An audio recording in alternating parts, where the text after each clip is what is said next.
The rain didn't start with a warning, just a sudden, sharp hiss against the bus windows, as if Oxford itself exhaled at the exact moment Ella arrived. She pressed her palm to the misted glass, breath slowing, heartbeat stumbling in that strange mix of fear and awe that comes when life swerves into something irreversible. The street lamps glowed like suspended gold, stretching across cobblestones slick with night. And, for a moment, just a moment, she wondered if she'd made a terrible mistake coming here. Except, her chest fluttered. No, that wasn't it. Something else was wrong. Something she couldn't yet name. Not tonight. She stepped off the bus, suitcase wheels clicking unevenly as if refusing to adjust to ancient ground. The air carried the scent of wet stone and old stories, the kind told quietly, the kind that stare back at you from centuries-old windows. Students hurried past her, laughing, shouting, huddling beneath umbrellas. But Ella moved slower, trying to take it all in. Oxford. Her Oxford. Her Oxford. A place she'd dreamed about while trapped in fluorescent lecture halls back home.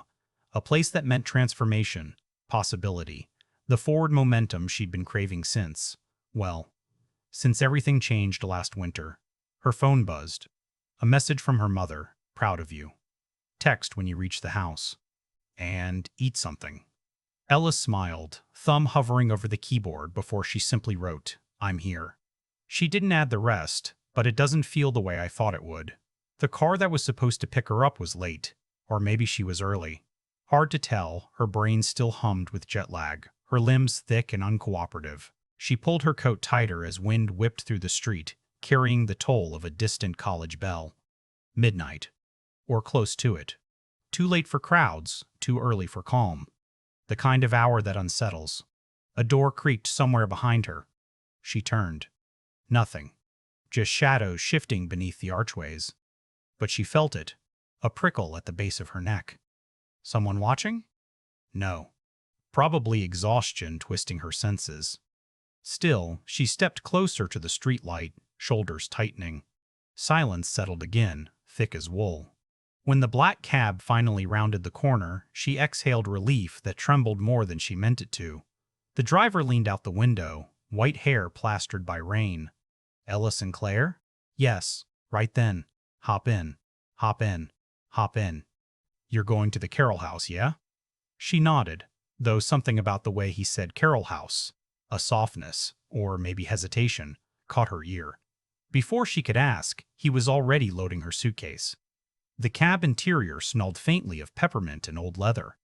Ella rested her forehead against the cool glass as they drove deeper into the city. Tower spires rose in the fog like watchful silhouettes. Bicycles darted between alleys. A fox lingered near a gate and vanished in a blink. Everything felt alive, pulsing, waiting. You're American? The driver asked. Is it that obvious? He chuckled. Just the way you look at things, like everything's new. It is new. Give it a week, he said quietly. Oxford shows you things. Some you expect. Some you don't. The hairs on her arm lifted. What does that mean? But he didn't answer. Or maybe he chose not to. The cab turned onto a narrower road, trees arching overhead, raindrops falling like silver dust.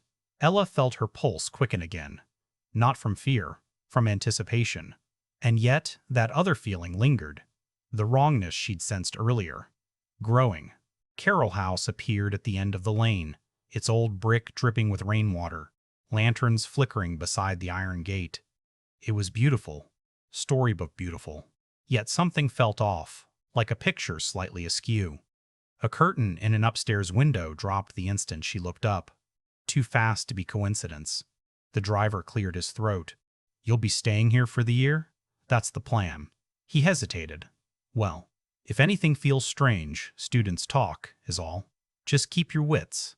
Ella attempted a laugh. You're kind of scaring me. He didn't laugh back. Inside the foyer, warmth wrapped around her. Wood-paneled walls. The tick of an old clock. A staircase curving to the right like a beckoning finger. But there was no host. No welcome. Only her footsteps. She set her suitcase down. Hello, her voice echoed. No answer. A corridor stretched beyond the staircase, dimly lit, a draft pulling through it as if the house breathed in slow, deliberate intervals. Ella stepped closer. Something wet marked the floorboards. A drip, then another. Rainwater from a leak. Maybe. But the droplets formed a distinct trail, leading deeper into the hall. Her throat tightened. Stop imagining things. You're exhausted. Except the droplets weren't random. They were spaced too evenly. Like footprints. A board creaked behind her. She spun around, heart jolting, expecting someone to be there. No one. Just shadows. Just silence. But she knew in her bones, that she hadn't been alone in that moment. A figure moved at the far end of the corridor. A flash. Quickly gone. The trail of droplets glistened like a fractured path. Ella's breath caught. Then, a soft whisper. Female. Faint. Don't go upstairs. Her legs froze. The lamp flickered. Silence again. Ella swallowed hard. The staircase rose before her like a question she wasn't ready to answer. Every step looked polished yet worn, the kind of wood that had carried too many secrets, too many feet fleeing or returning. Ella's hand hovered above the banister. A whisper, imagined or real, still pulsed in her ears. Don't go upstairs. But she was already moving, toes pressing into the first step, breath shallow, heart pacing faster than her mind could keep up. Halfway up, the house shifted. Not loudly, just a subtle settling of beams, the faint groan of age. But the sound skated across her spine. A draft curled around her legs, colder now, like fingers brushing lightly against her skin. She swallowed, gripping the banister harder. Hello? Her voice barely rose above a whisper. It didn't echo this time. It simply dissolved. At the top of the stairs, the corridor stretched long and narrow, lined with doors painted a pale ivory that glowed beneath the soft sconces. Her assigned room, room 3, sat near the far end, but her attention snagged on the door closest to her. Room 1. Its brass handle trembled slightly, not from wind, from movement inside. Ella froze. No footsteps, no voices, just the faint vibration of something shifting weight. She backed away, pulse hammering. Not tonight. Not after the flight, the rain, the whisper. She practically fled toward her own door, key fumbling in her hand until the lock finally clicked. She slipped inside and shut the door quickly, not slamming, but pleading. Her room smelled faintly of lavender and old paper. Bookshelves lined one wall. A desk faced a tall window where raindrops streaked down in erratic rivers. The bedspread was tucked too neatly, hospital tight. She set her suitcase down and sank onto the mattress, chest rising and falling like she'd been running. Maybe she had. After several moments, her breathing steadied. The whisper had to be her imagination. Stress. Exhaustion. Houses make noises. Old houses make stories out of noises. She pressed a palm to her forehead, forcing herself to laugh softly. Get it together, Ella. She unpacked slowly, the simple rhythm grounding her, clothes folded, notebooks stacked, toothbrush placed beside the sink. Normal things. Familiar things. Things untouched by fog or flickering lamps or mysterious warnings. Her phone buzzed again. A new message from her cohort chat group, welcome to Oxford. Orientation breakfast tomorrow at Magdalen Hall. Don't be late last year. Someone fainted from not eating first. Ella smiled. Normalcy. Humanity. Food-related disasters. Good. But the next message appeared before she could reply. Also, if you're staying at Carroll House, don't freak out if you hear noises. Old place. A laughing emoji. Then another message from someone else. Yeah, super old. And kinda haunted Lowell. Her fingertips paused on the keyboard. Haunted. She shouldn't have cared. She really, really shouldn't. But that whisper replayed again in her mind, clear enough to raise goosebumps. Another notification chimed, this time a private message from someone named A. You're in room 3, right? If you hear anything tonight, just ignore it. Seriously. Her throat tightened. Ignore what? She typed back. Have we met? The reply came instantly. Not yet. A knock shattered the moment. Ella jumped. Her notebook fell from the bed. The knock sounded again, gentle, rhythmic, patient. 3 taps. A pause. 3 taps again. She moved toward the door slowly, footsteps silent on the carpet. Who is it? No answer. Hello? Silence. Her pulse stumbled. She pressed her eye to the peephole. A blurry hallway. No one. She stepped back, breath catching, and then the doorknob twitched. Just once. Slow. Testing. She stumbled away from it, bumping into the edge of the desk. Silence again. Something in her refused to cry. Not on her first night in Oxford. Not over a doorknob and a whisper and a draft masquerading as a ghost story.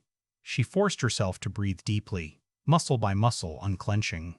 When the next sound came, a distant slam of a door downstairs, she stiffened again, but this time didn't move. Minutes passed. Then, maybe an hour. Finally, she pulled the covers up and slid beneath them, exhaustion dragging her under despite fear's persistent claws. The rain softened outside. The house quieted.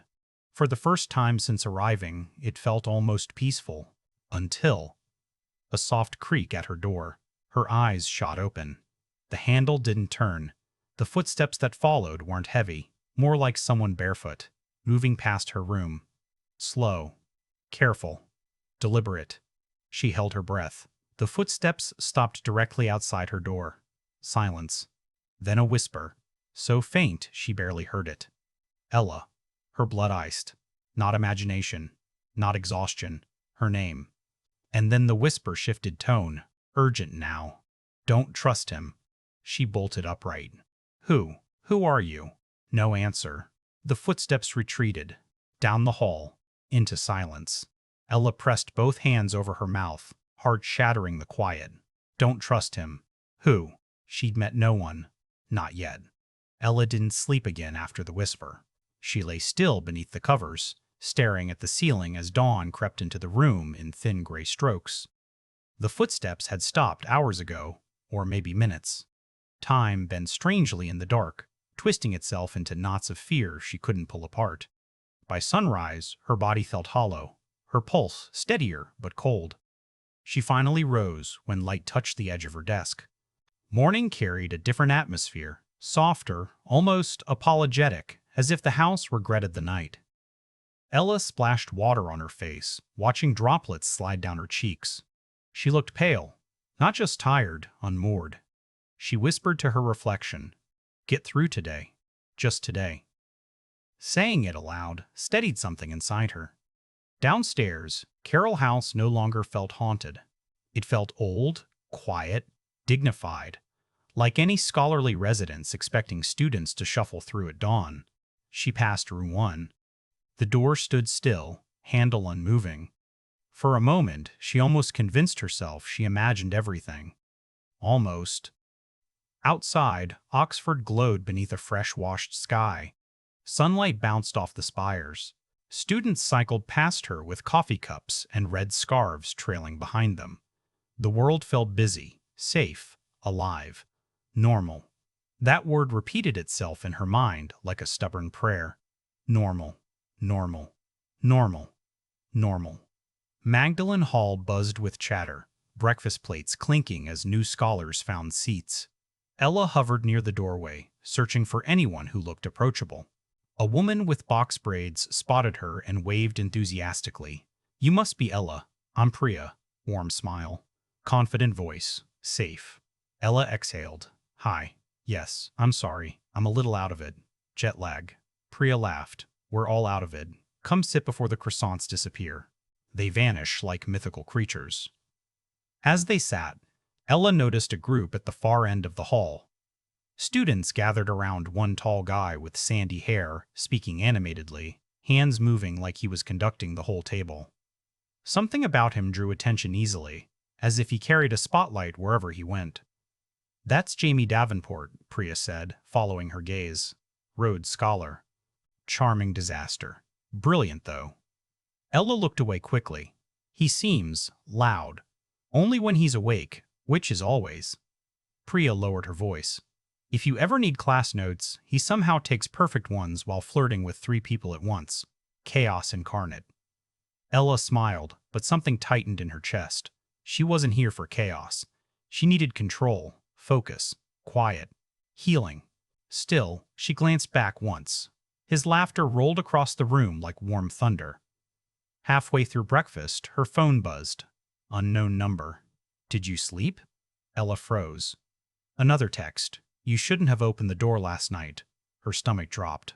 Priya noticed instantly. Bad news? Ella locked her phone. Just spam. But dread slid through her like cold water. Someone knew which room she slept in. Someone knew she had gone to the door. Someone had been close enough to hear her. A faculty advisor stepped onto the platform, giving orientation instructions. Ella heard none of it. Her mind kept circling the same question, who whispered her name. After the briefing, students spilled onto the lawn. Ella lingered at the edge, watching groups form effortlessly around her. She didn't move toward them. Social momentum sometimes felt like a river she couldn't step into. She just breathed, observed. Carroll House, right? The voice came from behind. Calm, smooth, familiar. Ella turned to see Jamie Davenport standing with his hands in his pockets, sunlight catching in his hair. Up close, he looked annoyingly charismatic. Eyes bright, posture relaxed, like he was used to conversations leaning toward him. How did you? He shrugged. Priya mentioned it. You looked like someone who didn't sleep. Her breath stalled. Did you hear anything last night? He blinked slowly. Hear what? Just sounds. In the hall. Jamie tilted his head. Carol creaks. Old pipes. Draft under the east wing. If you heard something, it's probably nothing. Probably nothing. But the whisper had known her name. She didn't tell him that. Priya called Jamie over. Before he left, he paused. If you need help figuring out the place, I have a map. Or opinions. Many opinions. His smile was disarming, gentle, almost unexpectedly so. Ella felt a small tug in her chest, not attraction. Recognition. Like he understood something about being unmoored, too. As he walked away, Priya leaned into Ella's shoulder. Careful, he's trouble. Ella watched his retreating figure. What kind of trouble? The talented kind. The persuasive kind. The kind who's always hiding something. A chill passed through Ella, not because of Jamie, but because Priya's words echoed the whisper from last night. Don't trust him. But why? She barely knew him. She barely knew anyone here. And yet someone in the house had spoken her name with urgency, with warning.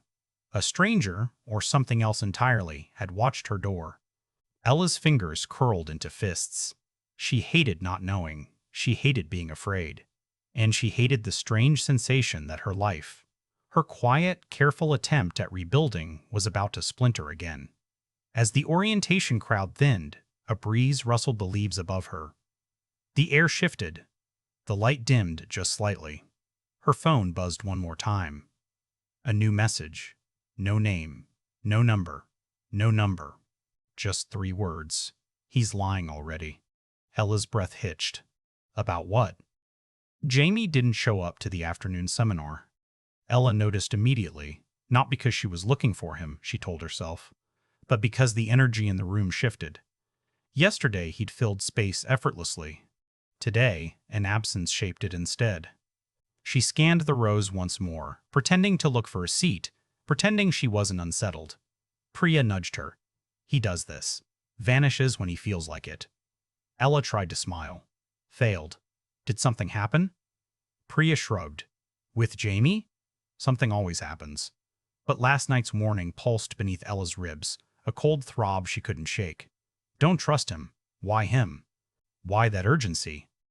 After class, she crossed the quad toward the Bodleian Library, determined to ground herself in something normal, something fixed. Books didn't whisper. Books didn't text her from unknown numbers. Books didn't watch her door at night. Inside, the scent of paper and dust wrapped around her like a blanket. She found a corner desk and opened her laptop. Work. That was the plan. That was the life she'd come here for. Except her inbox contained a new email. No sender name, no address. Just a subject line. Why did he lie? Ella's breath hitched. She clicked before she could stop herself. Inside the message was a single attachment, a blurred screenshot of a university directory entry. Under Jamie Davenport's name, one detail glowed red, highlighted by whoever sent it. Medical leave. Unreported condition. Her pulse jolted. Medical leave? But he'd acted fine yesterday. More than fine. A chair scraped behind her. She flinched. A man passed, not looking at her. She swallowed hard, closing the laptop too quickly. Her brain spun. Someone wanted her to distrust Jamie. Someone tracking her movements, her inbox, her room, her nights. But who, and why her specifically? She packed her bag and left, stepping into the crisp air. The sky above Oxford had darkened, clouds thickening like warning signs. Wind pushed against her as she crossed the street. Ella. She turned too quickly, relief flickering, until she saw him. Jamie jogged toward her, hair wind-tossed, cheeks flushed. He looked perfectly normal, until he didn't. Up close, his eyes were rimmed with exhaustion. A tremor flickered in his left hand before he shoved it into his pocket. "Sorry I missed seminar," he said lightly. "Bad morning." Her breath caught. "Bad how?" He hesitated. A shade too long. Headache. Happens sometimes. A lie. She felt it in her bones. She swallowed. "Jamie, why would someone say you're not supposed to be here?" He froze. "Who told you that?" "I got a message." His jaw tensed. "Ella, listen. People talk. Gossip spreads. Don't take it seriously." "But was it true?" He looked away. "Not now. Please." She stared at him, stunned by the shift. His voice no longer effortless but frayed, urgent, vulnerable. He wasn't just hiding something. He was afraid of it. "Come on," he said softly. "Let's get out of the wind. I'll walk you back." She almost said yes. Almost let his warmth override the cold panic pulsing through her. But something stronger rose inside her, self-preservation maybe, or memory. That instinct that had been silent for months until Oxford woke it. "No," she said. "Not until you tell me the truth." Jamie's shoulders sagged. For a moment, she saw someone stripped of charm and confidence. Someone human. Someone hurting. "I can't," he whispered. "Not yet." That was when the bell tower tolled deep, resonant, echoing across stone. And Jamie flinched, actually flinched, as if the sound pierced him. His breathing stuttered. Ella stepped back, startled. What was that? He closed his eyes, steadying himself. Nothing, just noise.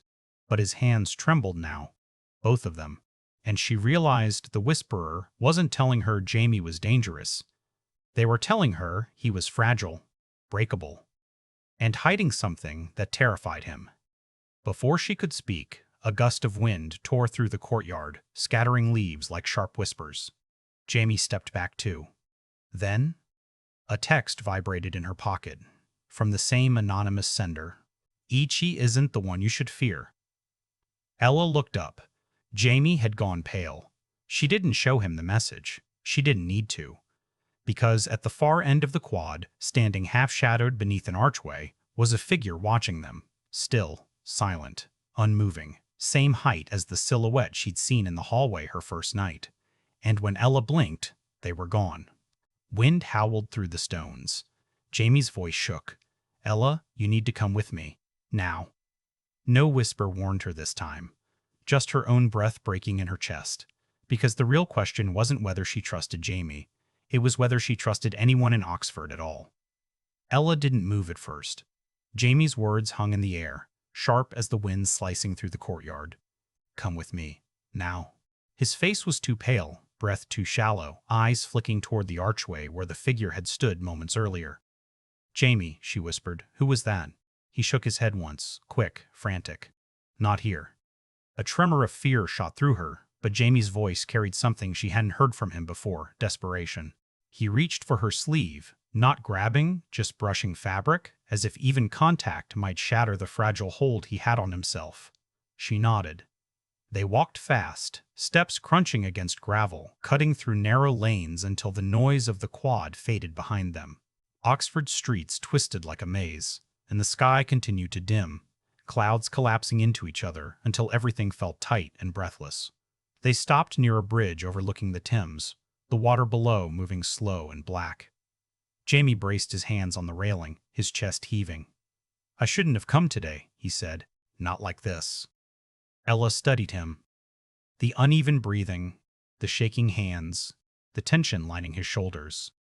The image she'd built of him, charming, brilliant, untouchable, crumbled.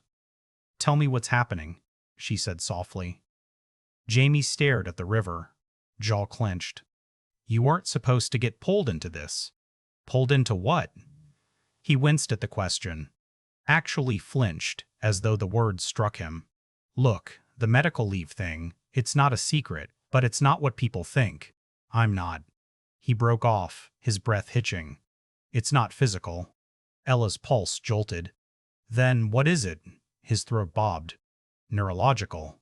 Episodes. I get overwhelmed by certain stimuli. Light, sound, sometimes emotion." He forced a laugh that cracked at the edges. Not great for someone living in the noisiest academic city in England. She stepped closer. "The bell."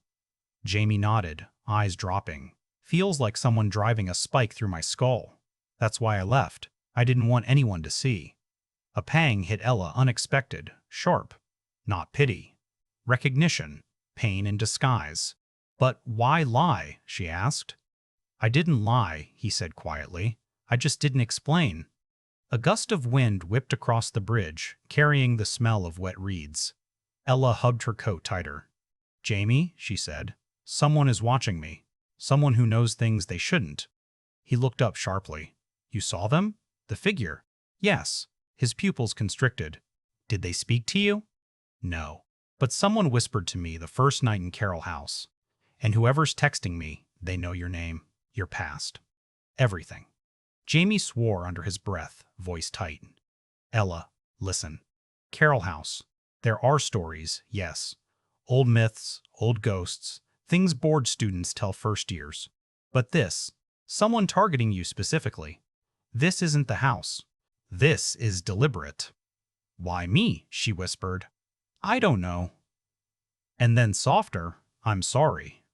For the first time since meeting him, Jamie's confidence didn't just fade. It fractured. Something raw surfaced beneath it, an ache she recognized intimately. She had lived inside that ache last winter. She leaned against the railing beside him. "You said I wasn't supposed to be pulled into this."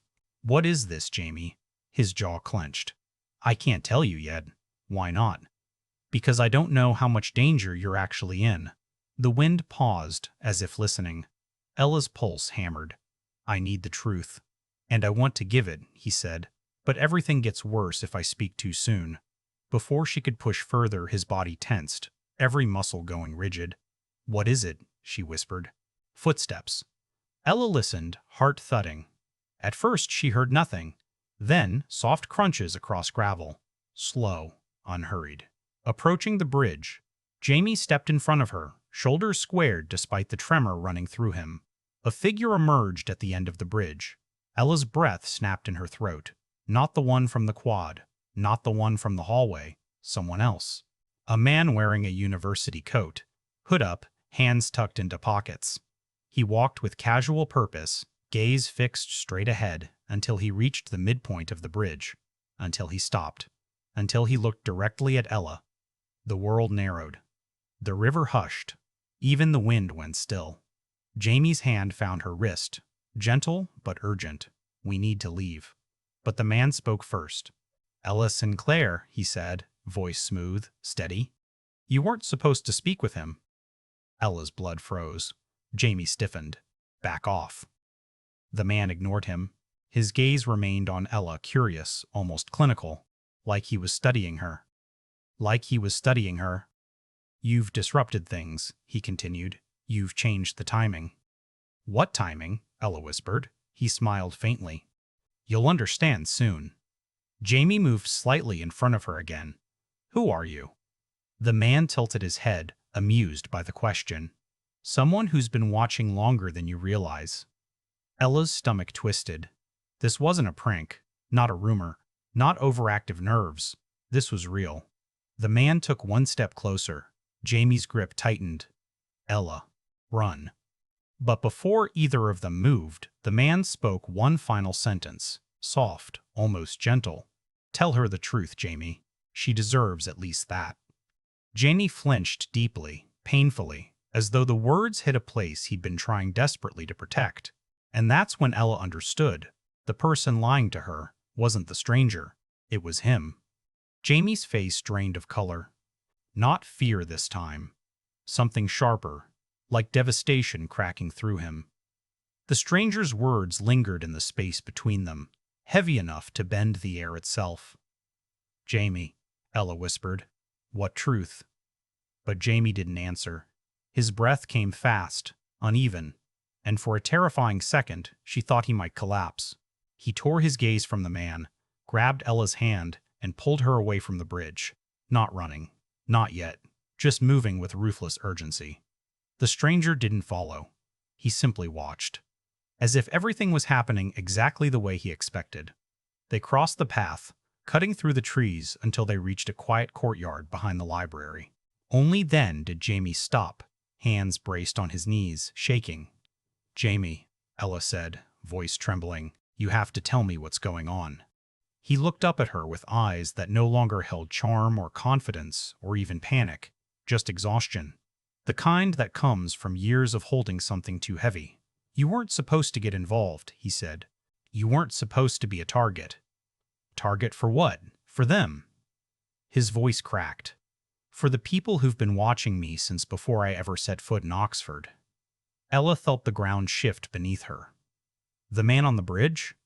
Jamie nodded once. Why is he watching you? His laugh was hollow. Because they think I know something.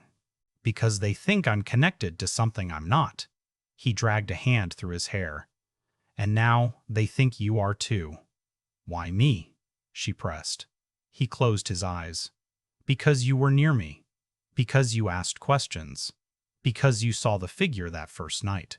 Her breath hitched. Jamie, I didn't even know you then. I know, he whispered, and that terrifies me. Wind swept through the courtyard, stirring fallen leaves at their feet. Ella's pulse hammered painfully. You said you'd tell me the truth. So tell me. Jamie inhaled shakily. The episodes I have, the neurological ones, they started months before I came here, and they always happen the same way, after a sound, a light, a moment that hits me too hard. But that's not what they're interested in. Then what? He finally met her eyes. They're interested in what happens after the episodes. Something in his tone shifted, fragile, frightened. What happens after? Ella asked softly. Jamie hesitated. The silence stretched, taut as wire. I lose time, he whispered. Minutes, hours, sometimes entire nights. Ella's breath caught. He went on, voice breaking. And when I wake up, things are wrong. Moved, rearranged. People swear they saw me places I never went. Sometimes. He swallowed hard. Sometimes they say I spoke to them, asked questions, followed them. But I don't remember any of it.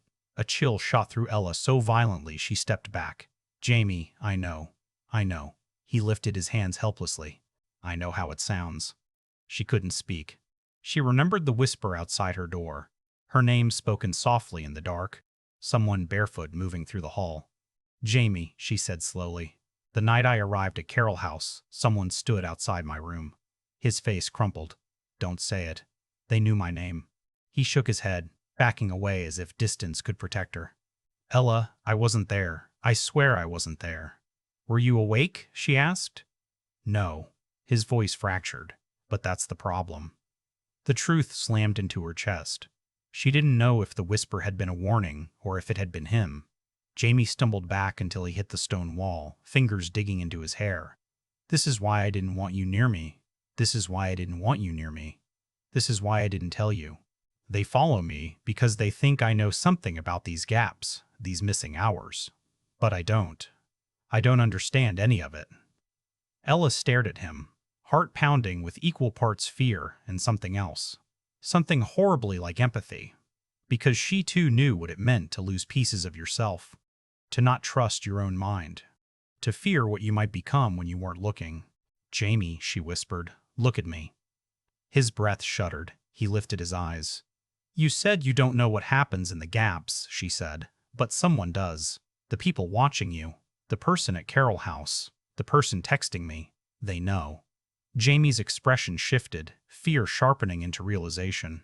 You're right, he breathed. They know, and that means… But he didn't finish. Because Ella's phone buzzed again. A new message. No name, no number. Just a single sentence that turned her spine to ice. Ask him what he did the night before you arrived. Jamie went still, and Ella, unable to breathe, realized something unthinkable. This wasn't just about the nights he couldn't remember. It was about the night she had never known to be afraid of. Jamie's expression hollowed at the message, like a doorway inside him had been forced open. Wind whipped through the courtyard, cold and immediate, but Ella barely felt it. Every part of her was focused on the boy in front of her and the truth he'd tried to bury. Jamie, she said, voice barely a breath, what happened the night before I arrived? He shook his head weakly. Ella, you don't want to know. Yes, she whispered, I do. His chest caved with the exhale. I had an episode. Her pulse stumbled. And after? I woke up at dawn, he said, eyes fixed on the ground. Outside, near Carroll House. I didn't remember leaving my room. I didn't remember anything. He closed his eyes. Except one thing. Ella didn't move. Couldn't. Jamie lifted his gaze slowly, shame carving lines across his features. I remembered a voice. Her heart lurched. What voice? It wasn't speaking to me, he said. It was speaking your name. The world went silent. Every sound fell away. The wind, the birds, the distant chatter of students, gone. Jamie's voice broke. I didn't know your face. I didn't know your face. I didn't know you were coming. I didn't know anything about you. But I woke up with your name lodged in my mind like a warning. Ella took one step back. The stone beneath her shoes felt uneven, unstable. But how? You couldn't have known me. I didn't, he said fiercely. That's why I panicked when you arrived. That's why I kept pulling away. Because whatever's happening to me, it reached for you before I ever did. Ella's breath shook. Memories flashed. The whisper outside her door. The footsteps. Her name, soft in the dark. Jamie, she whispered, did you come to my room that night? A tear slid down his cheek before he could stop it. I don't know. It was the rawest truth he'd given her. I've asked myself over and over, he said. Did I follow you? Did I stand outside your room? Did I say your name? His voice frayed. And I can't answer, Ella. I can't. Because there are pieces of me missing, and someone else knows where they are. Ella didn't realize she was trembling until Jamie reached for her hand, hesitant, as though expecting her to pull away. But she didn't. Because beneath the fear, beneath the confusion, something else lived, recognition. A shadow of her own past reflected in him. The fragments she had lost last winter, the nights she didn't recognize herself, the hollow spaces grief carved without permission. Jamie wasn't a monster. He was drowning in something he didn't understand. But the danger around him, that was real. We can't stay here, she said, pulling her hand gently from his.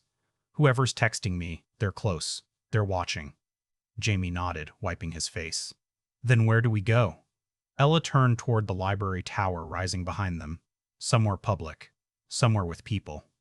They moved quickly across the lawn, weaving between students until the crowd swallowed them. Inside the library's stone entry, Ella finally exhaled, relief, however fragile. But as she reached for the door, her phone vibrated again. Message received. No hesitation this time. You're too late. Ella froze. Jamie, he moved beside her, reading over her shoulder. Too late for what? Another buzz. Another message. Check the archive room. Ella's stomach dropped. The archive room underground, windowless, silent. The one place in the library no one monitored closely. Jamie grabbed her arm. Ella, we're not going there. It's a trap. Or it's answers, she said. No, he insisted. Not if it risks you. But something inside her had shifted. For days she'd been reacting, running, fearing, unraveling. But now she needed clarity. Needed truth. Even if it hurt, even if it scared her, especially if it scared her. She stepped back, meeting his eyes. If someone knows what's happening to you, I need to hear it. And you do too. Jamie's breath trembled. He nodded once. They descended the archival stairs together, each step colder, the light thinning until only the hum of old bulbs guided them. The corridor stretched long and narrow, lined with locked cabinets and dust that seemed older than the city itself. At the end of the hall, the archive door stood slightly open. Ella swallowed hard. Jamie whispered, "Stay behind me," but she shook her head. They pushed the door open. Inside, a single desk lamp glowed weakly, and on the desk, neatly arranged as if waiting for her, was a file. Her name written across the top. Not Jamie's, not anyone else's. Ella Sinclair. Jamie inhaled sharply. "Ella, what is this?" But before she could answer, a voice behind them murmured, "I told you she'd come." Ella turned and saw the stranger from the bridge step into the light, not smiling, not threatening, simply certain. "As I said," he whispered, "you deserved the truth." The first thing that strikes you about My Oxford Year 2025 isn't its story or performances.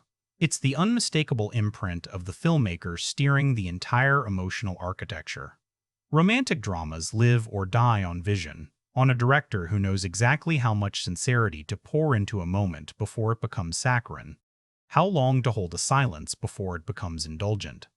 And here, the director, an American filmmaker with a growing reputation for intimate, character-driven storytelling, guides this adaptation with a sense of personal investment that borders on the autobiographical.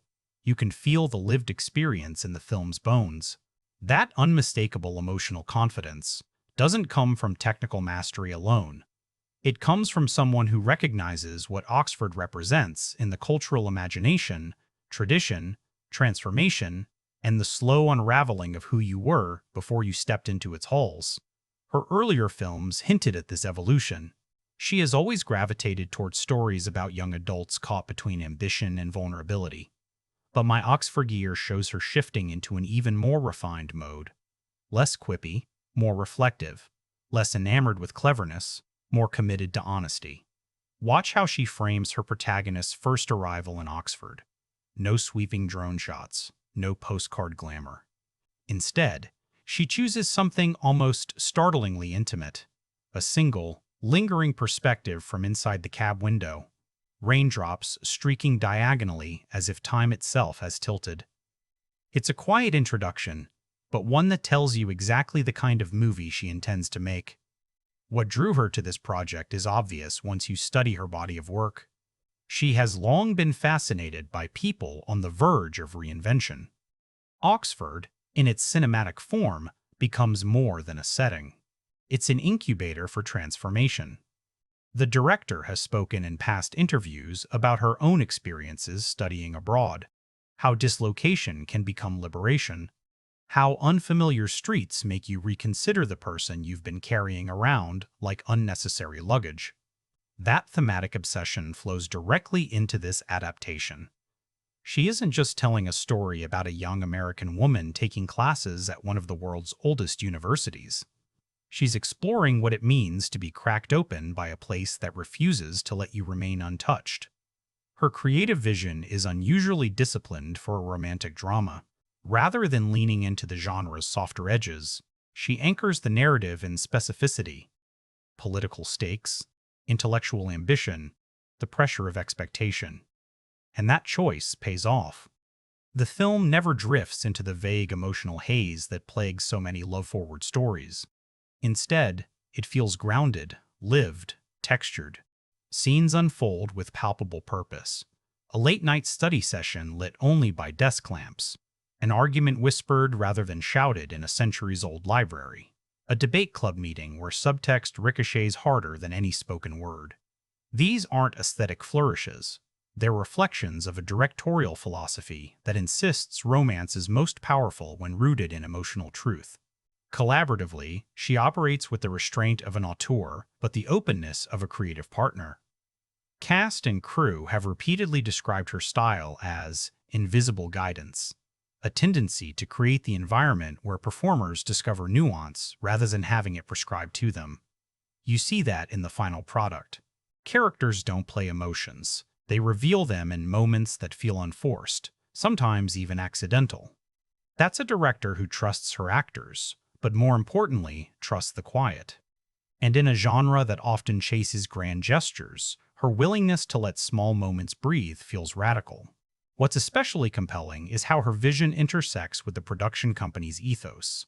The studio backing My Oxford Year has spent the last decade nurturing literary adaptations that prioritize emotional intelligence over spectacle. They aren't chasing blockbusters, they're building films that linger. Pairing that philosophy with a director obsessed with subtext was a near-perfect match. You can feel the freedom she was given. Nothing here smells like executive interference. No forced comedic beats. No unnecessary flashbacks. No mandated quirky best friend archetype. The film unfolds with the confidence of a production that understood exactly what story it wanted to tell. Her personal connection to the material deepens this confidence. While the novel provided the scaffolding, she approached the adaptation as an excavation. What parts of the protagonist's journey feel universal? Which emotional beats must remain untouched? Which relationships need space to evolve in ways the book only hinted at? She doesn't direct with a sense of obligation to source material. She directs with reverence for emotional honesty. You see this in her treatment of cultural friction, an American in an ancient British institution. Instead of leaning on cliches, she uses these tensions to explore identity, ambition, and the fear of becoming someone new. That's not typical romantic drama fare. That's a filmmaker turning a familiar setup into a vehicle for introspection. Even stylistically, her fingerprints are unmistakable. She has a habit of allowing characters to drift slightly out of frame when they're emotionally overwhelmed, as if the camera itself is giving them space to breathe. She uses reflections, windows, puddles, mirror shards to suggest inner conflict long before the script acknowledges it. And she favors sound more than score in transitional scenes, letting footsteps or whispered student chatter sculpt mood. These choices aren't arbitrary. They're the expression of a vision committed to authenticity over polished fantasy. And here's the fascinating part. For a film marketed as a romantic drama, her direction never treats romance as the engine. It's the result. The byproduct of transformative experiences, academic challenges, cultural collisions, and private griefs. She's telling a story where love arrives not as a narrative requirement, but as a consequence of emotional vulnerability. That subtle shift changes everything.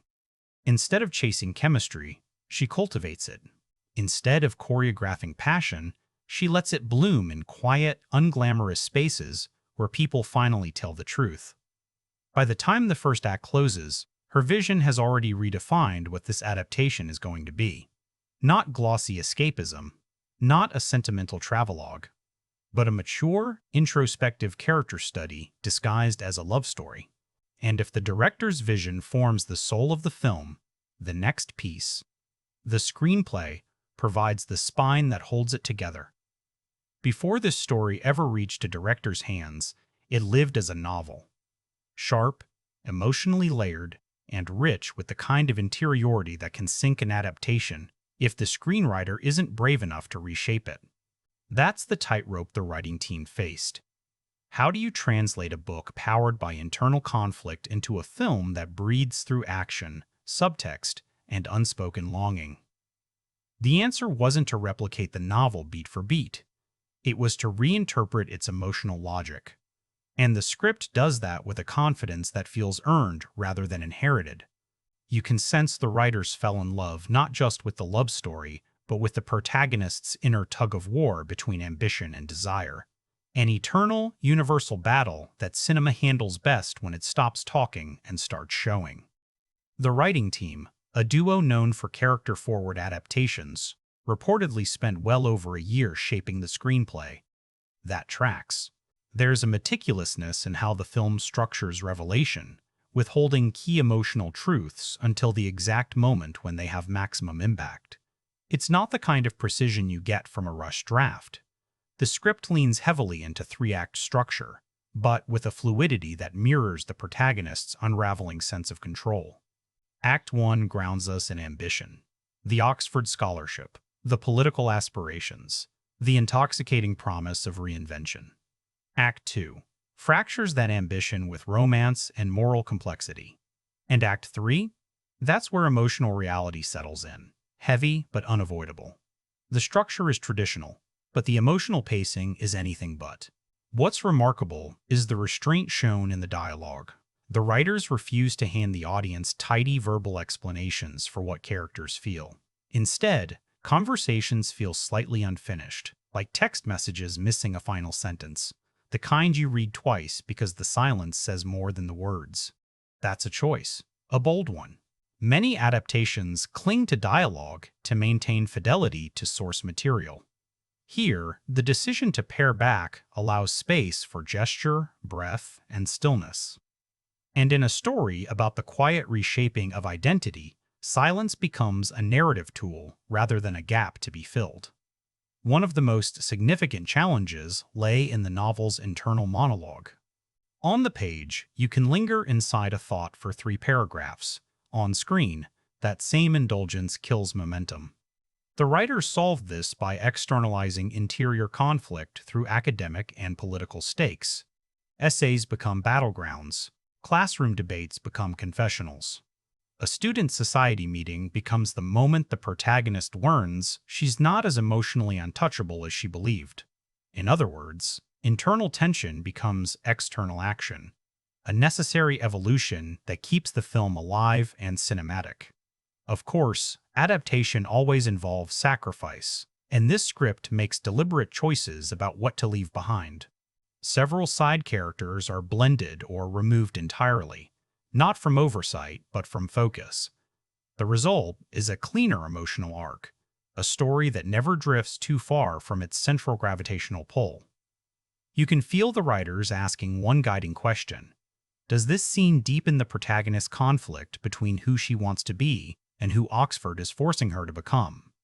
If the answer was no, it didn't survive the transition. One of the script's cleverest inventions is how it uses location as narrative punctuation. Oxford isn't just background, it's a storytelling device. Tutorial rooms become interrogation chambers. Pubs become sanctuaries. Walks across Magdalen Bridge become moments of reckoning. None of this is by accident. The writers weave geography into psychology, allowing the city to shape the protagonist's choices in ways the novel only implied. That's the beauty of screenwriting at its highest level, using visual logic to carry emotional weight. And then there's the romance. The writers intentionally avoid the genre's usual shortcuts. No instant chemistry montage. No neatly telegraphed shift from irritation to longing. Instead, the relationship grows through small, accumulative disruptions. A misunderstanding in class. A shared critique of a poem. A moment of vulnerability that slips out too quickly to be controlled. These scenes aren't merely stepping stones to intimacy. They're the proof that connection isn't magic, it's erosion. The script knows that love is less about grand gestures and more about the moments that quietly rearrange your emotional architecture before you even notice the change. But the screenplay doesn't shy away from pain. It refuses the comfort of a purely escapist arc, acknowledging that transformation has consequences. And that inevitability shapes the later pages of the script, where the tone shifts from luminous possibility to something more fragile. It's a tonal evolution handled with grace, acknowledging that growth isn't linear and love doesn't always feel like salvation. That thematic maturity is the screenplay's greatest strength, elevating the story beyond simple romantic wish fulfillment. By the time the film enters its final stretch, you understand exactly why this adaptation succeeds. It's not loyal to the book. It's loyal to the book's spirit, to the ache beneath the plot, to the fear that ambition might cost you something irreplaceable, and to the hope that love might reveal not who you should become, but who you already are beneath the ambition and armor. And now that the script has built the emotional skeleton of the film, the next question becomes, Who were the actors entrusted with bringing that architecture to life? Casting wasn't just important, it was destiny for a story this intimate. Before a single scene could resonate, before Oxford's corridors could feel alive, the film needed actors capable of carrying its emotional complexity without drowning it in melodrama.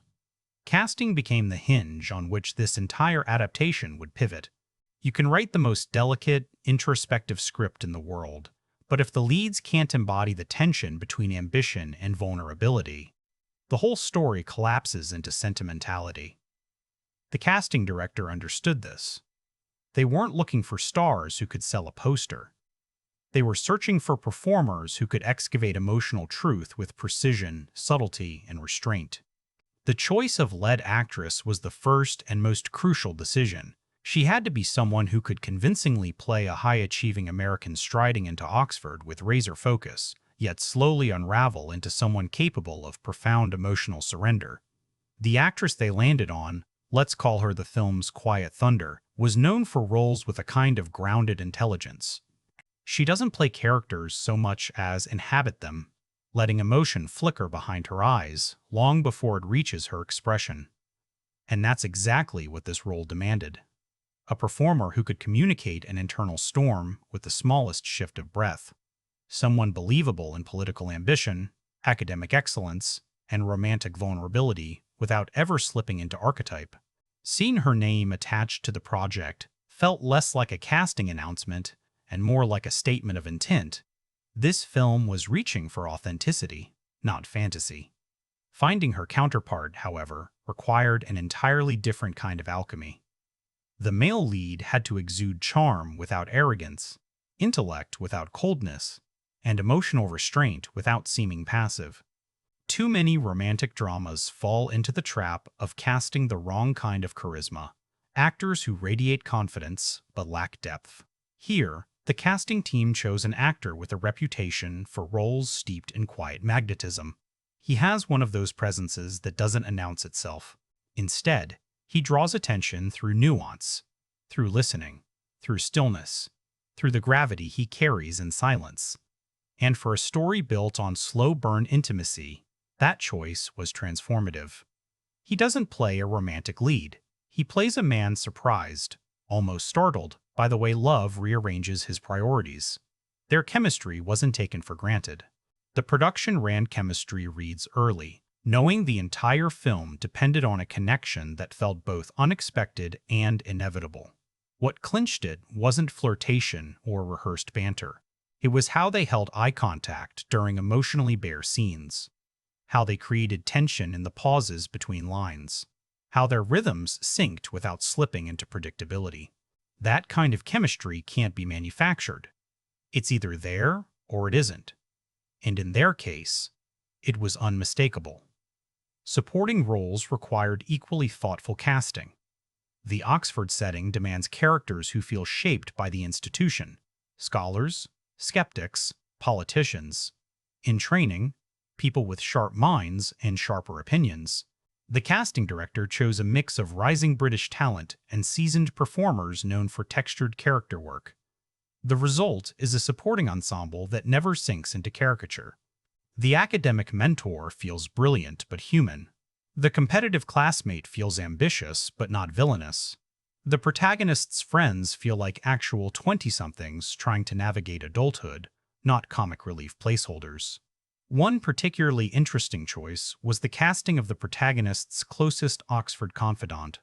Instead of going for a bubbly, high-contrast counterpart, which would have been the easy route, they selected an actor who plays subtle emotional notes extraordinarily well.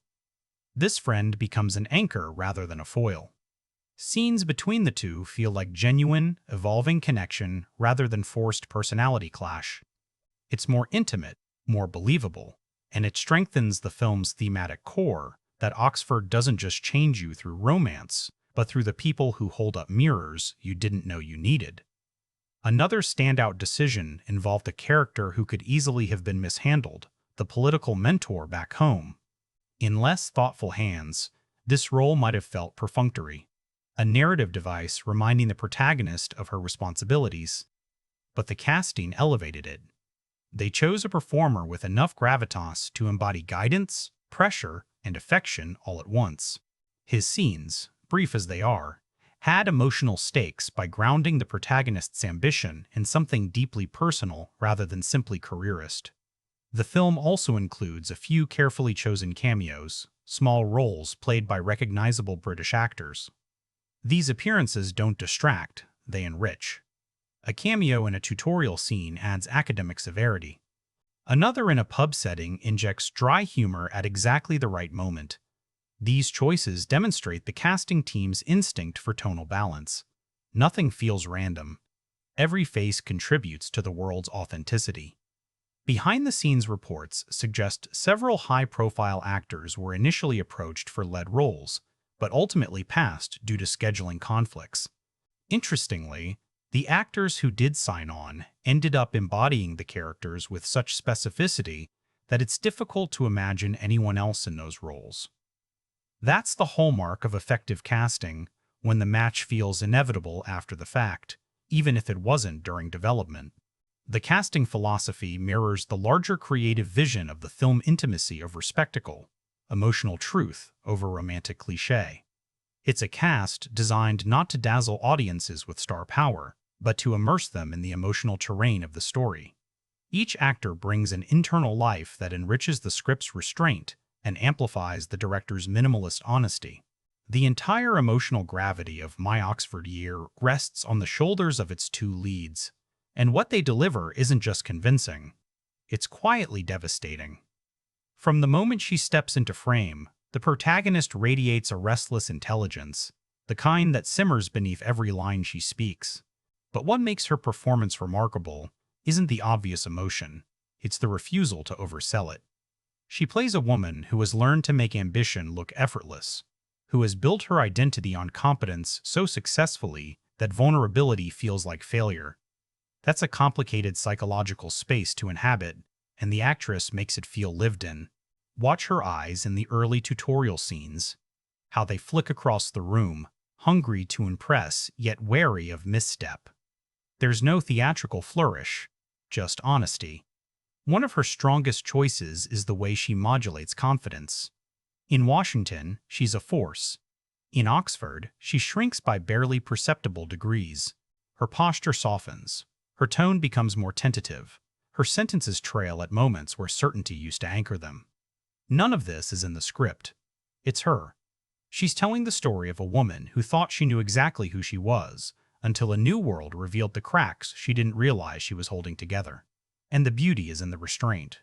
Most actors would make this identity shift dramatic. She makes it quiet, slow, inevitable like erosion. A cornerstone moment happens during a political video call early in the second act. She's attempting to maintain her professional facade while Oxford's chaos swirls around her. Her smile is perfectly political. Polished, practiced, weaponized charm. But her eyes betray her. One blink too long. One inhale too sharp. It's the first hint that the world she built for herself is no longer big enough to hold everything she's feeling. This scene lasts less than a minute, yet it charts her character's internal rupture more clearly than any monologue could. It's a masterclass in micro-expression. Her chemistry with the male lead isn't fireworks, it's friction. Not the aggressive kind, something subtler like two frequencies slowly aligning. Their earliest interactions carry an uneasy politeness that suggests two people far too guarded to let attraction announce itself. She plays these moments with an almost clinical focus, as if she's studying him while trying not to be caught studying him. And when the walls finally begin to crack, the shift is tiny but seismic. Her voice softens by a half octave. Her gaze lingers a beat longer. She laughs, not performatively, but involuntarily, as though the sound escaped before she meant to release it. That laugh changes the entire trajectory of their relationship. Then there's him, the quiet center of the storm, the character who demands a performance rooted in duality, charm, and melancholy, intellect and fragility. The actor approaches the role with the kind of minimalism that only works when an actor is deeply confident in his emotional precision. He doesn't try to sweep the heroine or the audience off their feet. He surprises them instead. His first major scene sets the tone. He listens more than he speaks. Actually listens, not the cinematic imitation of listening where an actor simply waits for their cue. He lets silence breathe. He lets discomfort live between them. And somehow, that stillness becomes seductive. Not because he's mysterious, but because he's present. Watch him during the late-night literature discussion that becomes their first genuine point of connection. He leans forward only slightly, not to dominate the space, but to meet her where she is. His voice softens as he challenges her interpretation, not out of rivalry, but respect. And the way he holds her gaze, steady, thoughtful, unafraid, tells you everything about the character's worldview. He's a man who has loved, lost, and learned that honesty is both a risk and a refuge. The actor makes this emotional history visible even before the script reveals it. His most impressive work comes later, when the film's emotional stakes sharpen. There's a scene quiet, nothing flashy, where he confesses something deeply personal. Most actors would break here, let the moment shatter them. But he doesn't. He clamps down on the emotion so tightly that the tension radiates from his shoulders to his jaw. His voice barely trembles. The pain is contained, suffocating, private. And that choice makes the moment exponentially more affecting. Instead of begging for sympathy, he maintains dignity, which paradoxically breaks the audience's heart even more.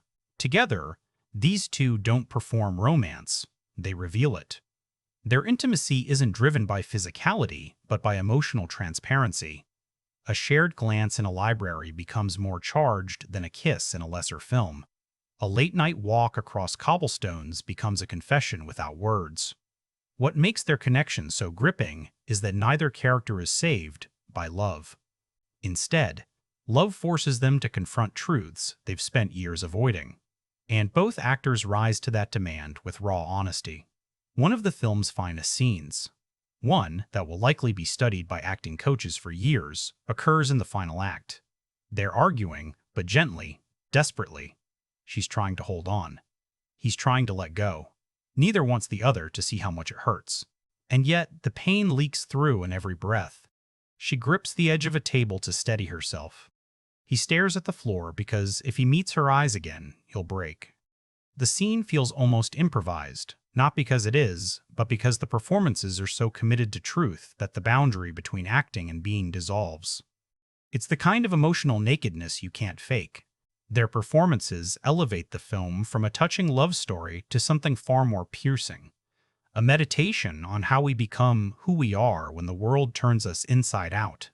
And now that the leads have delivered performances that ache with honesty, the ensemble around them begins to matter in new ways. A romantic drama lives or dies not only by its leads, but by the ecosystem surrounding them. Those friends, rivals, mentors, and background personalities who make the world feel inhabited rather than imagined. In My Oxford Year, the supporting cast doesn't simply decorate the story, they shape it. They become emotional weather systems, shifting the tone, adding texture, and revealing corners of the protagonists that would never surface in isolation. And the most impressive part? Not one character feels like filler. Every supporting performance offers a point of contrast, a point of pressure, or a point of respite. Start with the protagonist's closest Oxford confidant, a character who could so easily have been reduced to the standard study-abroad bestie archetype. Instead, the actor plays them with understated warmth. They're not quirky, not loud, not attention-seeking. They're perceptive. They watch people closely, listen fully, and offer advice that cuts straight to the truths the protagonist is too afraid to articulate. In scenes between them, the tone shifts into something almost sisterly, unrushed, grounded, honest. And because the confidant never tries to steal the spotlight, their presence deepens the protagonist's emotional arc rather than competing with it. A single line delivered over a cup of tea, soft, nearly whispered, becomes one of the film's emotional anchors. It's supporting work that feels essential without ever feeling forced. Then there's the charismatic but quietly threatening academic rival, played by an actor who thrives in morally ambiguous roles. He doesn't arrive with villain energy. There's no sneering, no pettiness. Instead, he radiates the kind of sharp, serene confidence that immediately activates the protagonist's competitive instincts. Their scenes crackle with intellectual tension rather than interpersonal hostility. The actor understands that rivalry at Oxford rarely looks like open confrontation. It's more like chess. Polite smiles, calculated compliments, subtle jockeying for intellectual ground. And through this rival, we see a version of the protagonist she could become if she shuts out vulnerability completely. He isn't an antagonist, he's a cautionary mirror. The film also benefits from a beautifully measured performance by the academic mentor, a role that asks for gravitas without coldness. This character could easily have fallen into stereotype, the intimidating Oxford tutor with impossible standards. Instead, the actor plays him like a man who has spent decades watching talented students burn themselves alive in the pursuit of brilliance. He sees the protagonist's ambition. He admires it. But he also recognizes the emotional spiral she's entering long before she does. In tutorial scenes, he walks a tightrope between challenging her and protecting her, offering guidance disguised as criticism. His eventual moment of vulnerability late in the film gives the story unexpected emotional resonance, not because he confesses anything profound, but because he finally lets the mask slip. Even minor characters are cast with intention. A pub bartender who offers a well-timed, dry observation. A group of fellow students whose banter is so natural it feels unscripted. A political colleague back home whose brief interactions with the protagonist reveal more about her internal conflict than any monologue could. Each of these performances adds something small but irreplaceable: texture, realism, lived-in familiarity. These aren't characters performing roles. They feel like people who existed before the film arrived and will continue long after it ends. One supporting performance, in particular, becomes the film's emotional accelerant, the protagonist's stateside political mentor. He isn't in many scenes, but every moment he appears, he carries the weight of her ambition on his shoulders. The actor plays him with a mixture of pride and pressure, never manipulative, but always aware of what success could mean for both of them. His emotional investment complicates the protagonist's journey, making her romantic vulnerability feel not only personal but political. The dynamic between them adds stakes that enrich the narrative beyond mere romance. What's most impressive about the ensemble is how they interact. The cast chemistry doesn't feel curated, it feels accidental in the best way. Like a group of people who met in real life, collided through circumstance, and grew connected through curiosity. Look at the study group scenes. The laughter doesn't sound like rehearsed beats. The interruptions feel organic. Even the silences between lines carry the comfortable ease of people who genuinely like each other. That's not something you can script. That's something that happens when a casting director understands that ensemble casting is a craft of energy, not just talent. And then, of course, there's the tonal balance they provide. While the leads carry the emotional weight, the supporting cast shapes the film's rhythm. Without them, the story would risk becoming a two-person emotional chamber. With them, Oxford becomes a breathing, unpredictable ecosystem. They lighten scenes right when the intensity threatens to overwhelm. They complicate scenes when things seem too simple. They provide contrast, clarity, and occasionally, just when the film needs it, humor that lands not because it's clever, but because it's honest. By the time the ensemble has finished their work, the world of the film feels dimensional, lived in, and emotionally complete. But it's one thing to cast the right people. It's another to build the physical world around them with equal intentionality. Which brings us to the next layer of the film's artistry, the visual world that production design creates around these performances. If the performances are the film's heartbeat, then production design is its bloodstream. Quiet, constant, shaping every emotional beat without drawing attention to itself. My Oxford year understands something. Many romantic dramas forget. The setting isn't just where the story takes place, it's why the story feels the way it does.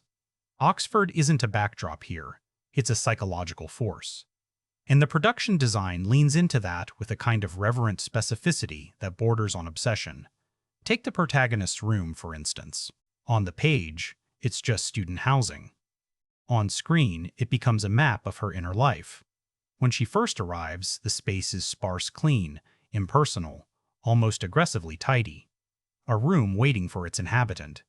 But the production designer slips in quiet details. A desk too small for her ambition. Windows that filter light at angles that make the space feel contemplative rather than cozy. A single shelf left intentionally empty.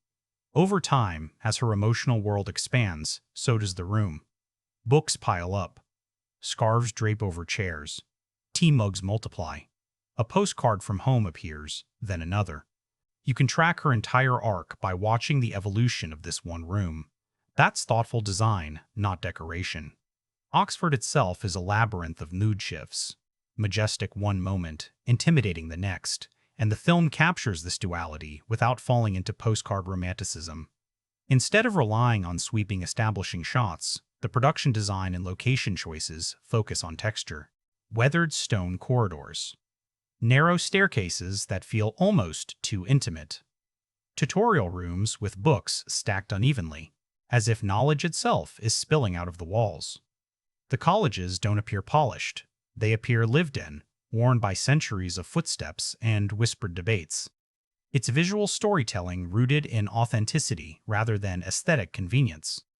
Then there are the pubs. English pub interiors tend to be filmed in two predictable ways: cozy or chaotic. This film chooses something more nuanced. The pub that becomes an emotional hub for the characters is dimly lit, not in a moody, dramatic way, but in a familiar one. The kind of lighting where secrets feel easier to share. The wallpaper is slightly faded, the wooden bar scuffed, the tables mismatched. You can practically smell the old ale and hear the ambient murmur of students avoiding their essays. The production design team didn't just create a pub, they created a sanctuary where emotional boundaries loosen. Classroom environments receive equally intentional treatment. Instead of sterile academic spaces, the rooms feel like intellectual battlegrounds. Chalk smudged across boards, stacks of annotated texts scattered in corners, chairs that look like they've hosted debates for decades. And the lighting choices in these spaces add layers of meaning. Morning tutorials are softly lit, hinting at potential. Afternoon lectures carry harsher, slanted sunlight that exposes nerves and insecurities. By evening, shadows dominate, amplifying the protagonist's emotional fatigue. Light becomes a narrative device, not just an aesthetic one. Costume design plays its own role in the film's visual architecture. The protagonist's wardrobe evolves not through dramatic shifts, but through subtle recalibrations. Early outfits are crisp, structured, deeply American in their assertiveness. Clean lines, tailored silhouettes. As she acclimates to Oxford, fabrics soften. Colors warm. Scarves appear, not as fashion, but as comfort.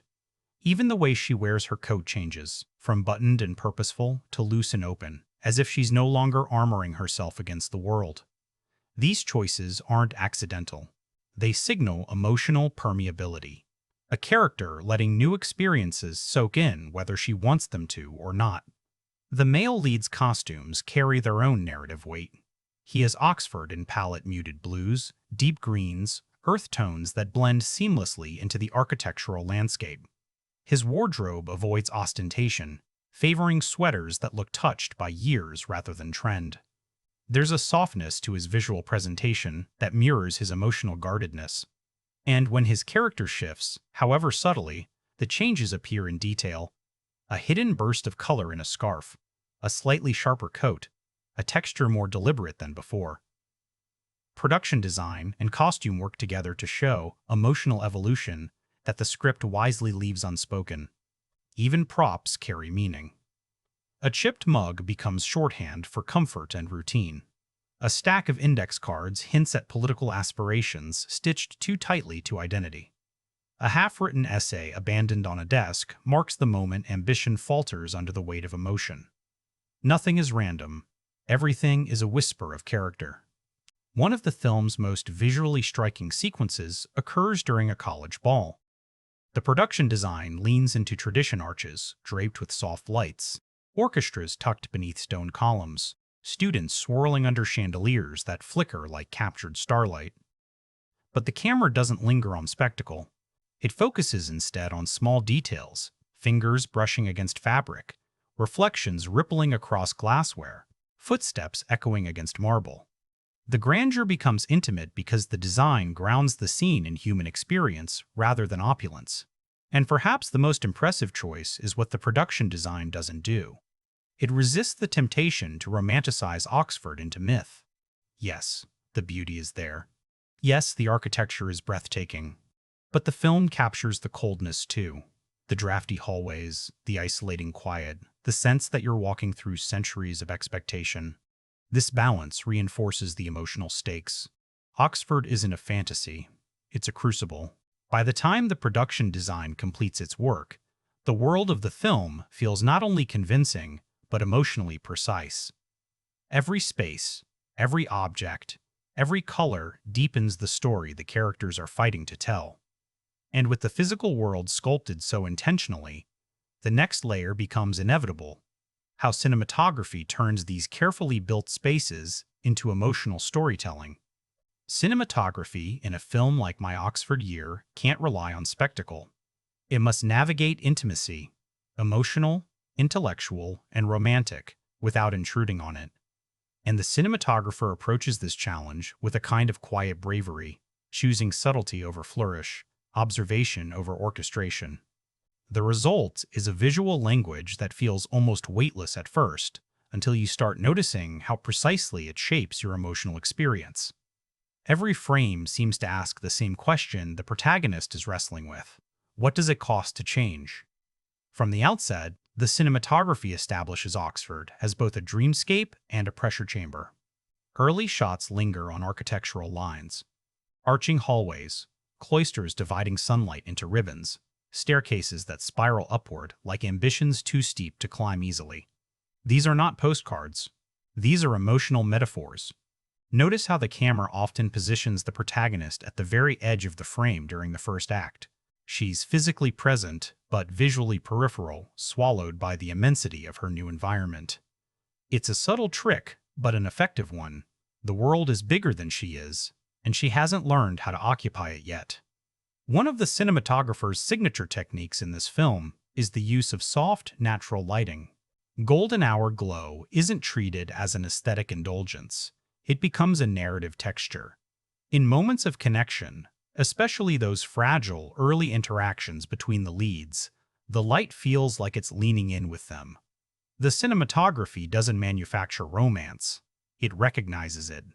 When the characters laugh together for the first time, the sunlight catches in her hair, scattering highlights like sparks. It's not a spotlight, it's an acknowledgement. A whispered yes, something is changing. Contrast that with nighttime scenes. Darkness in this film isn't ominous, it's clarifying. Shadows isolate, sharpen, reveal. During arguments or emotional confrontations, the cinematographer pulls back on fill light, allowing faces to fall into half-shadows that reflect divided loyalties and fractured certainty. The technique recalls chiaroscuro, but not the dramatic kind you'd see in noir. This is gentler, more introspective. The darkness doesn't threaten. It tells the truth the characters can't yet voice. Camera movement is equally disciplined. No swooping cranes. No showy steadicam flourishes. Instead, the cinematography leans into handheld subtlety, micro-movements that mimic breath, tension, hesitation. When the protagonist feels uncertain, the camera feels just slightly unmoored as well. When she feels clarity, the frame stabilizes. It's emotional symbiosis disguised as technique. One of the most understated yet effective sequences involves a simple walk across a courtyard at dusk. No dialogue, no dramatic score. Just a slow dolly following her from behind as she navigates a moment that quietly redefines her. The stillness of the shot makes the emotional shift thunderous. Then there's the use of reflections. The cinematographer has a near-obsessive fascination with surfaces. Mirrors, windows, polished tables, even puddles after rain. Characters are often seen twice at once, their physical selves and their reflected selves. This recurring visual motif underscores the story's central theme, identity in flux. During a pivotal late second act moment, the protagonist stands before a window, her reflection superimposed against the ancient spires outside. She looks like she's becoming someone else, or losing someone entirely. That image says more than any dialogue could. Depth of field becomes another storytelling tool. When the protagonist first arrives, the background dominates, grand, detailed, overwhelming, while her figure remains shallow in focus. As she grows into herself, the cinematography reverses. The world softens around her. She sharpens. The psychological shift is subtle, but once you notice it, it feels profound. Cinematography, this thoughtful doesn't just record a character arc, it sculpts it. One of the film's most visually arresting moments takes place at the college ball. Instead of glamour, the cinematographer gives us immersion. The camera moves intimately, weaving between dancers, drifting past candlelit tables, occasionally catching half-heard laughter or glances that hint at stories happening outside the frame. The lighting here is warm, but uneven pockets of darkness amidst golden pools.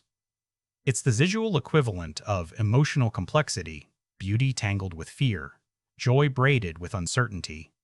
But the real triumph of the cinematography lies in restraint. In a genre that often bathes itself in lush romanticism, this film maintains a disciplined minimalism. Shots rarely last longer than they need to, yet they never feel rushed. Cuts are deliberate, emotional rather than purely rhythmic. The camera doesn't tell you what to feel. It positions you close enough to discover it yourself. This is especially evident in the film's final stretch. As emotional stakes escalate, the cinematographer tightens the frame. Two shots become close-ups. Wide shots become rare. The world narrows to the intimate space between two people trying desperately to hold on. And when the camera finally pulls back in the closing moments, widening the space around the protagonist, the emotional shift hits like a breath you didn't realize you'd been holding. It's not freedom, exactly. It's recognition. By the time the credits roll, the cinematography has done something quietly extraordinary. It has charted the emotional architecture of two people in transition without ever announcing itself. It is visual storytelling at its most elegant art that supports without intruding. And of course, the eye only tells half the story. The ear must carry the rest. Which leads naturally to the next layer of the film's emotional construction. How music and sound carve out the spaces the cinematography can't reach. If the cinematography gives My Oxford Year its emotional shape, the sound gives it breath quiet, deliberate, and startlingly intimate. This is a film that refuses to weaponize music the way so many romantic dramas do. No swelling strings announcing love. No manipulative crescendos telling you when to cry. Instead, the composer builds a sonic world rooted in restraint, soft piano motifs, hushed strings, and melodies that seem to hover just outside the frame, arriving only when the characters are ready to feel something they've spent half the film trying to avoid. The composer, known for atmospheric scores that prioritize emotional texture over memorability, finds an entirely new register here. His piano themes sound almost like thoughts, hesitant, searching, unresolved. The main motif appears early, introduced in a fragmented form during the protagonist's first walk through Oxford. It's recognizable but incomplete, echoing her own sense of dislocation. Only much later, when she begins to surrender to vulnerability, does the theme resolve into something fuller, warmer. It's the kind of musical storytelling that bypasses intellect entirely and burrows straight into the subconscious. One of the most striking choices is the selective use of silence. True silence is rare in modern filmmaking, even quiet. Scenes usually have ambient hum layered in. But here, silence becomes a narrative force. During tutorials, when the protagonist feels exposed, the mix pulls back so sharply you can hear the scrape of her pencil, the tremble in her exhale. That absence of musical cushioning makes the academic tension almost unbearable. It also amplifies vulnerability. When a character's voice cracks in a silent room, you feel it in your ribs. And then there are the moments where sound design takes precedence over music entirely. Oxford's sonic identity becomes a kind of emotional map. The echo of footsteps under ancient archways, the muted clatter of bicycles on cobblestones, the way wind whistles along narrow streets like a whispered dare. These sounds don't exist merely for realism. They shape the film's psychological atmosphere. During the protagonist's loneliest nights, the spaces around her sound hollow. During her moments of connection, the world suddenly feels warmer. Crackling fireplaces, soft laughter in pub corners, glasses clinking in rhythms that mimic heartbeat patterns. The film uses diegetic sound, the sounds characters can actually hear, to deepen emotional stakes. A passing choir rehearsal drifts through a courtyard at the exact moment the protagonist realizes she's falling in love, not as romantic punctuation, but as a reminder of the world's indifference to her private crisis. A kettle's sharp whistle interrupts a near confession, snapping the moment like a twig. Even rain, which appears throughout the film, is handled with specificity, sometimes gentle, sometimes relentless, often a metaphor for the emotional weight she's trying to carry alone. Licensed music appears sparingly, but when it does, it lands with surgical precision. A melancholic indie folk track underscores a late-night study session, not as background noise, but as emotional permission. Another appears during a bus ride home after a painful conversation, the kind of song that feels like it's narrating a moment even though it isn't. The filmmakers resisted the temptation to fill the soundtrack with recognizable hits. Instead, they use carefully curated songs that feel like the protagonist's internal playlist, private, unpolished, and vulnerable. One of the film's finest audio moments occurs during a confrontation between the leads. The argument begins in a crowded space, and at first, the background noise is overwhelming. Voices, laughter, clinking glasses. But as their emotional truth surfaces, the mix begins to narrow. Frequencies disappear. High-end chatter fades. Even the score refuses to intervene. It's just the two of them, breathless, breaking, alone in a crowd. This isn't an audio trick, it's emotional architecture. And when the ambient noise finally rushes back in, it feels like the world hitting them all over again. The final act brings everything together in a single, masterful sonic moment. The score returns to the main theme, but stripped down, just a single piano played almost too softly, as if the pianist were afraid to make a mistake. Underneath, barely audible unless you're listening for it, is the faint echo of a chapel choir, not angelic, not triumphant, human, imperfect, real. It's the kind of musical choice that understands the emotional core of the film. Love doesn't solve everything. It simply teaches you how to live with tenderness. By the time the film ends, you may not be able to hum the score, but you will remember how it made you feel. How the music knew when to step forward and when to disappear. How the sound design filled the spaces between words. And how the entire audio landscape formed an emotional undercurrent that carried the story to places the script alone could never have reached. And now that sound and image have intertwined to shape the film's emotional language, we turn to the story behind the story. The fragile, chaotic, unpredictable world of production, where everything that looks effortless on screen is born from months of uncertainty. What you see on screen, the softness of the lighting, the emotional precision of the performances, the seamless blend of Oxford's ancient beauty with the protagonist's modern turbulence, didn't come easily. Films that feel effortless are almost always the ones that fought hardest to earn that illusion. My Oxford Year is no exception. Its production journey is a patchwork of logistical nightmares, small miracles, and creative risks that could have gone catastrophically wrong if even one piece had shifted out of place. Securing permission to film in Oxford was the first hurdle, and by all accounts, one of the steepest. Oxford is notoriously protective of its spaces. Crews are restricted. Schedules are rigid. Certain locations refuse filming outright. The productions spend months negotiating access, navigating a labyrinth of college committees and historical preservation boards. And even after gaining limited permissions, the schedule was far from convenient. Some of the most iconic scenes had to be shot in absurdly tight windows. sometimes late at night, sometimes at dawn, sometimes during narrow gaps between academic sessions. You can feel those constraints shaping the film's tone. Those quiet corridors you see, they were moments stolen at impossible hours. Weather, of course, became its own character.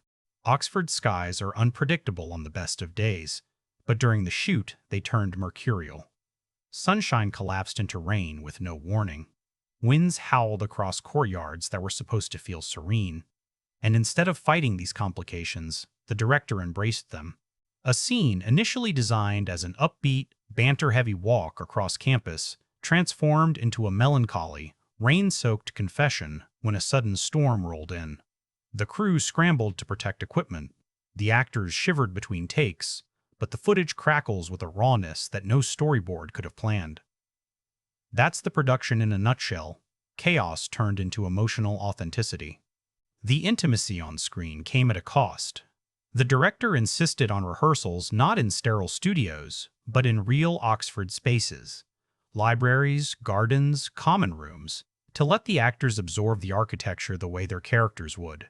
These rehearsals often drew curious glances from students who had no idea they were watching scenes that would one day play out on cinema screens. In one instance, a heated improvisational argument between the leads in a courtyard drew a college porter rushing over, assuming it was real. Instead of frustration, the director reportedly smiled. If the argument felt believable enough to provoke intervention, it was working. Some of the most compelling moments in the film weren't planned at all. The quiet conversation by the riverside? Born out of a location snafu.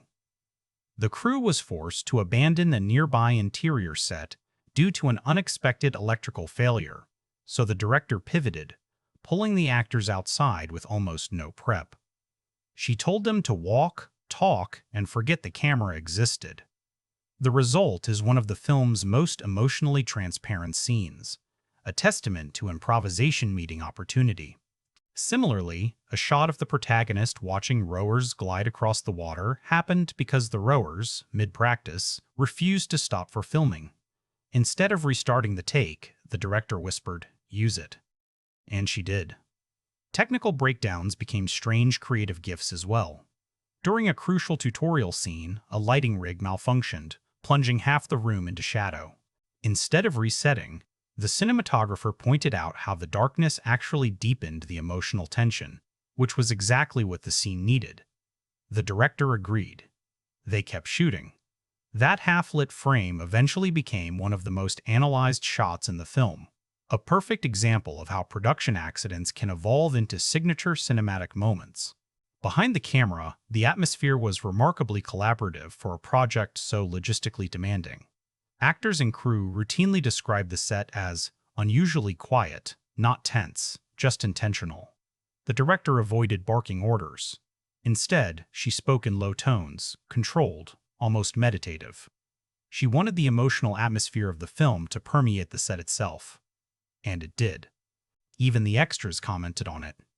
There were no dramatic blow-ups, no diva tirades, no rushed chaos. The stress was real, but it was internalized, funneled into precision rather than panic. The emotional weight of the story, however, did take its toll on the leads. Some scenes were so raw that the actors requested privacy between takes, stepping into isolated corners just to breathe. During one particularly difficult moment near the film's end, the male lead reportedly broke character after the cut was called, not in a dramatic collapse, but in a long, trembling exhale that made half the crew turn away out of respect.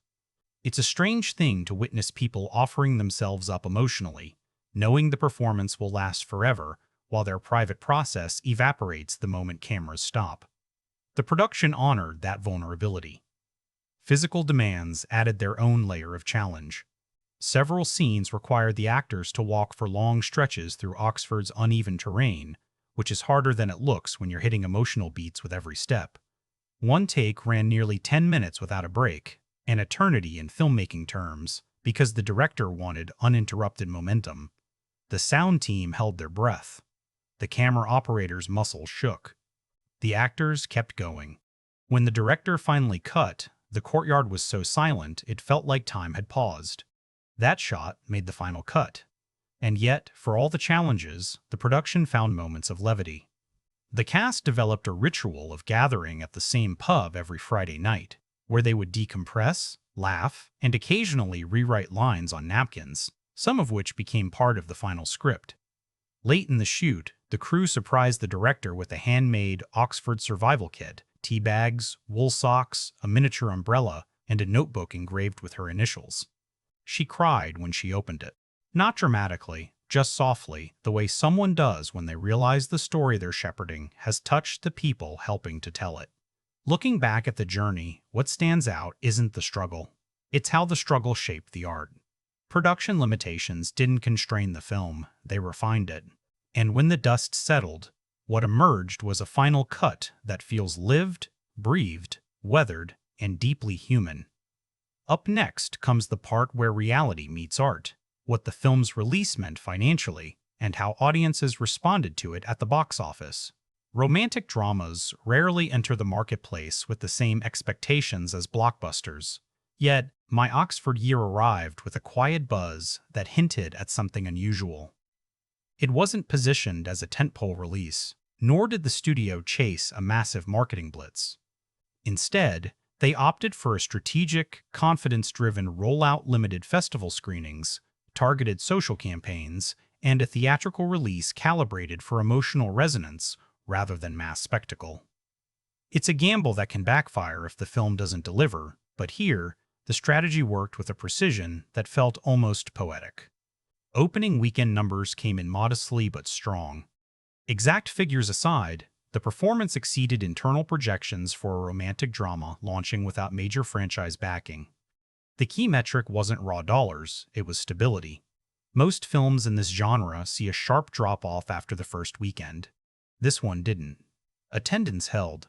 Word of mouth built momentum organically. Couples showed up. Book clubs showed up. University students showed up. And what's more telling, they came back. Repeat viewings became a measurable part of the film's commercial footprint, something studios track closely because it signals emotional stickiness, not just initial curiosity. Internationally, the film found especially receptive audiences in the UK, Ireland, and Western Europe regions where the Oxford mystique holds cultural weight. But it also performed better than expected in South Korea and Japan, territories that reliably embrace intimate, character-driven romances. Streaming platforms took notice early. Even before theatrical numbers stabilized, multiple platforms were reportedly negotiating post-theatrical rights, recognizing that this was the type of film that could thrive in the long-tail ecosystem. Slow-burning, emotionally rich, endlessly rewatchable. Marketing played a surprisingly subtle role. Instead of leaning on the typical romance trailer formula, montages, swelling music, grand declarations, the campaign highlighted the film's introspective tone.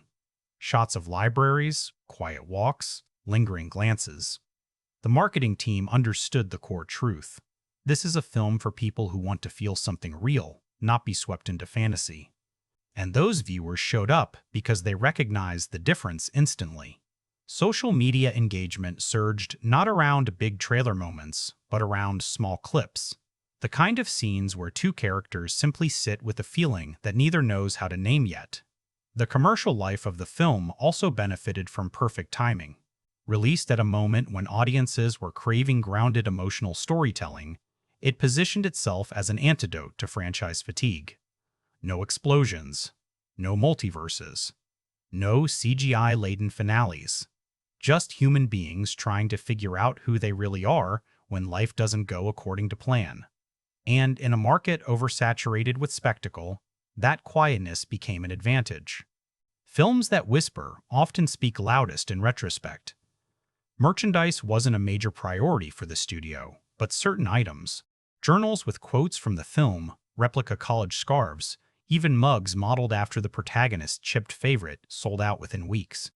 Not because they were aggressively marketed, but because viewers wanted tactile reminders of a story that had lingered with them. The film also sparked travel curiosity. Searches for Oxford study abroad, Oxford film locations, and Oxford college tours spiked noticeably after release. Tourism boards quietly celebrated. But perhaps the most revealing sign of the film's commercial impact came from its longevity. While the opening wasn't explosive, the film refused to fade. It lingered in theaters. It grew on streaming. It became the kind of movie people recommended in group chats and passed along during heartbreaks or transitions. That kind of cultural simmer is more valuable than a single splashy weekend. Studios dream of films that maintain life beyond the initial marketing burst, and My Oxford Year earned that staying power through emotional authenticity. Commercial success for a film like this isn't measured in billions. It's measured in connection. In viewers walking out of theaters with red eyes. In couples holding hands a little tighter. In students reconsidering their own ambitions. In the quiet hum of a story finding its audience not all at once, but gradually, like a tide. Financial returns mattered, of course, they always do. But the real victory was proving that romantic dramas, when crafted with intelligence and sincerity, still have powerful economic viability. That's no small accomplishment in a marketplace where studios increasingly treat intimacy as a financial risk. With money counted and momentum secured, the next phase unfolded: how critics, viewers, and culture at large interpreted the film. Its emotional nuances, its creative risks, and the performances that defined it. The moment My Oxford Year reached audiences, something fascinating happened. The conversation surrounding it split. Not violently, not dismissively, but thoughtfully, like a room full of people realizing they'd all watched the same story but felt different versions of it. That's the mark of a film with emotional density. It doesn't dictate what you should feel, it invites interpretation. And critics responded to that invitation with surprising enthusiasm. Review aggregators reflected this immediately. Scores landed comfortably in the strongly positive range, but it was the pattern of those reviews that revealed the film's true impact. Critics didn't focus on plot. They fixated on tone, quiet heartbreak, emotional precision, romantic realism. Several reviewers highlighted the film's refusal to lean into melodrama, calling it a rare modern romance that trusts stillness more than spectacle. Others praised its emotional honesty, the way it portrays ambition and love, not as binary choices, but as intertwined forces shaping identity. The lead performances became instant critical darlings. Reviewers praised the protagonist's portrayal as surgically controlled yet devastating, a performance that communicates internal collapse without ever collapsing externally. Her co-star drew equal admiration, with critics celebrating his ability to convey a lifetime of experience in a single quiet moment. One review described him as a man whose silences speak more clearly than most characters' monologues. Another noted, he doesn't play romance, he plays truth, and the film bends around him because of it. That rare dual praise momentum for both, leads rather than one overshadowing the other, helped catalyze awards conversations almost immediately. But it wasn't unanimous praise. Some critics wished for a more traditional romantic payoff, lamenting the film's commitment to emotional ambiguity. A few argued that the pacing leaned too contemplative, especially in the second act, when the protagonist's internal conflict eclipses external plot movement. Yet even these critiques acknowledged the film's artistic ambition. It's rare for detractors to note it's too thoughtful as a complaint, and that, ironically, became part of the film's cultural identity. My Oxford Year wasn't trying to please everyone. It was speaking directly to those willing to sit with discomfort. Audience response was even more interesting. Viewers who expected a glossy, escapist romance were startled, sometimes pleasantly, sometimes not, by the film's emotional weight. But those who connected with it really connected. Social media filled with quiet grief confessions, people sharing lines that cut them open, clips from scenes that felt like someone had filmed the inside of their chest. It became one of those films people recommended privately. This one will hurt you in a good way. Watch it when you're ready. Universities were especially responsive. Students posted about recognizing themselves in the protagonist's ambition, her fear of mediocrity, her gradual unraveling under emotional duress. Some commented on how accurately the film captured the isolating intensity of elite academic environments. the pressure to perform brilliance while pretending to be unaffected by it. Oxford students in particular embraced the film with a kind of affectionate scrutiny, debating which college's scenes were filmed at, laughing about subtle academic in-jokes, admiring how the film made their world look both magical and exhausting. Culturally, the film sparked conversations larger than itself. Think pieces explored the emotional cost of ambition, the romanticization of elite institutions, and the myth that love must always function as redemption. Critics revisited past literary romances, comparing the film's grounded approach to more idealized narratives. Some argued that My Oxford Year represented a shift toward grown-up romance in mainstream cinema, a genre evolution away from meet-cutes and toward introspective realism. The film also ignited debates about endings. Without spoiling, the conclusion is deliberate in its ambiguity. Enough resolution to feel complete, enough openness to feel honest. Audiences argued about it passionately. Some saw it as empowering. Others felt gutted. Others claimed it was the only truthful ending the story could have delivered. This discourse extended its cultural life far beyond theatrical release. People weren't just watching the film, they were processing it together, publicly and privately. Awards attention arrived quietly but confidently. Both leads received consideration from major voting bodies, especially those that reward nuanced, emotionally rich performances rather than transformative physical roles. The screenplay earned nominations for adaptation, largely due to its restraint and emotional sophistication. Technical categories, particularly cinematography and sound design, garnered praise for their subtlety rather than showiness, a rarity in awards seasons dominated by spectacle. What stood out most was the film's longevity in cultural conversation. It didn't disappear after its theatrical run or get buried under the weight of louder releases. It lingered.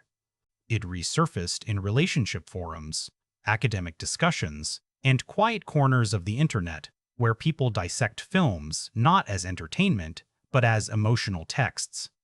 It became a reference point for conversations about healthy emotional boundaries, the tension between love and personal ambition, and the transformative impact of study abroad experiences. Months after release, viewers were still discovering it on streaming platforms, still posting tear-stained selfies after late-night watches, still quoting lines that hit a little too close to home. It became one of those films people recommended in hush-toned reverence.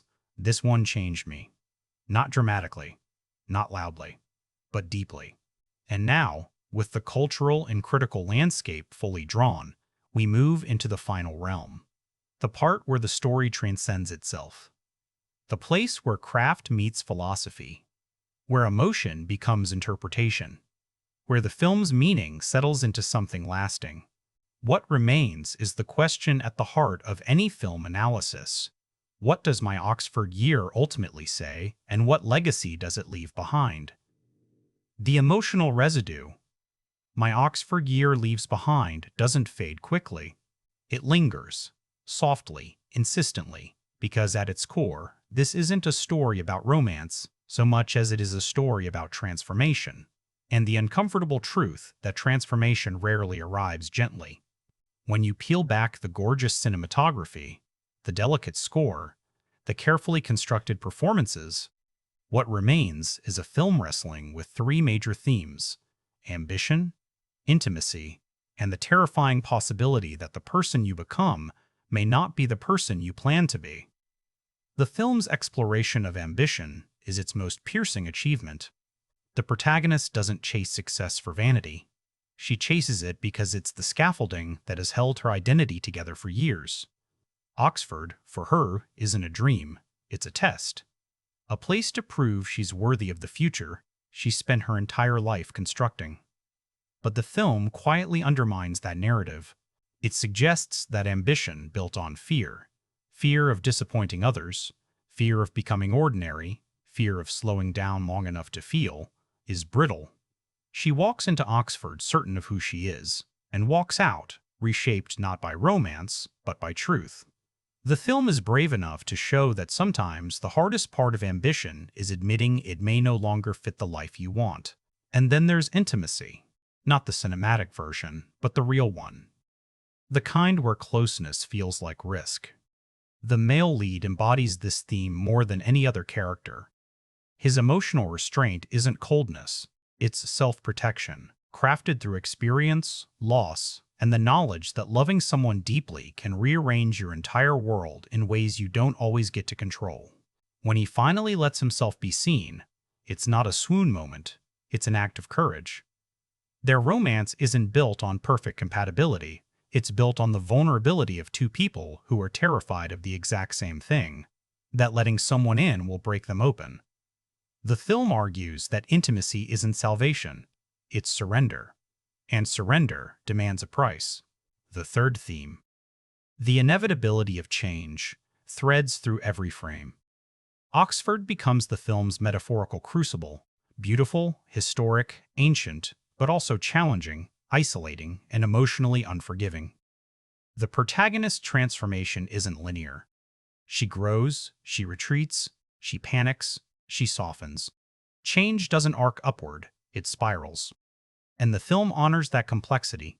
It refuses to give her a tidy resolution where love fixes everything or ambition resolves cleanly. Instead, it gives her something far more honest, clarity. The recognition that becoming yourself is messy, painful, and sometimes requires letting go of futures that once felt inevitable. Symbolism deepens these themes further. Light becomes an emotional weather vane. When characters are most guarded, scenes flatten into cooler tones, shadows tightening around them. When vulnerability enters, the world warms. Not brightly, not theatrically, but softly, like a hearth that's been lit after years of cold. Windows become mirrors, reflecting the duality of characters who are neither who they were nor fully who they're becoming. Even the river, appearing throughout the film, becomes a metaphor for transition.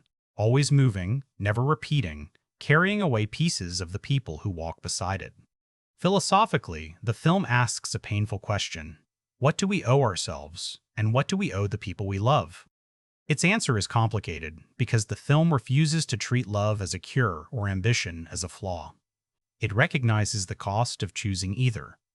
Few romantic dramas dare to say what this film says outright, that sometimes the person you love is not the person you're meant to build your future with, not because the love is wrong, but because the timing is. The film mourns that truth without condemning it. Within the romantic drama genre, My Oxford Year distinguishes itself by rejecting the trope of emotional grandiosity. It doesn't rely on sweeping gestures or melodramatic ultimatums.